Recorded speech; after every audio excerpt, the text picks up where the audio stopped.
here's an industry that's looking for some direction and trading times are tough. That said, I think there's been a renewed sense of confidence. I found the delegates quite bullish.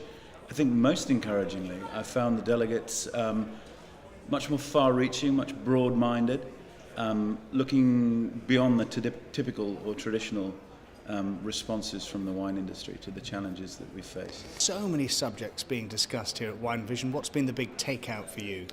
I think it's the excitement of people in the industry. Yes, we mock each other about we only talk to each other, but then there are still a lot of information exchange, and obviously social media is a big topic. And then and it's also, for me, it's very interesting to learn about India and South Africa. So it's quite an amazing event. People do compare us to China, and I always say we're around 15 years behind. But strong double-digit growth in wine consumption over the last decade, and there's no reason why that won't happen over the next decade or two to come. Wine in Asia is hot, it's trendy, it's a very exciting luxury good for the market. And wine's an affordable luxury for emerging wealth, which of course we see in China.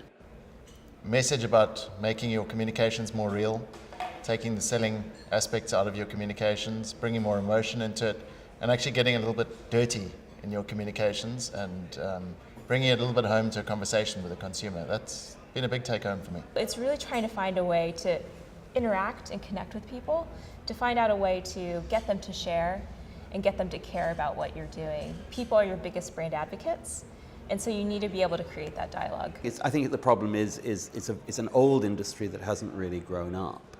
And whereas the spirits industry, the beer industry understands, I mean, you don't get a description of how the beer tastes, but the beer branding is strong, so you actually had a message elsewhere. There's been so much passionate debate about wine over the past couple of days.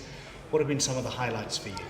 What I think I've been really taken aback by is the level of commitment that the whole industry has shown, and being completely honest and clear, and they've come out with problems and issues, and there's been so much information sharing at a really senior level. It's been absolutely fantastic, and to be honest, it's been really rewarding to have done, because actually we really feel that we've put something into the industry and got it off to a new beginning, hopefully.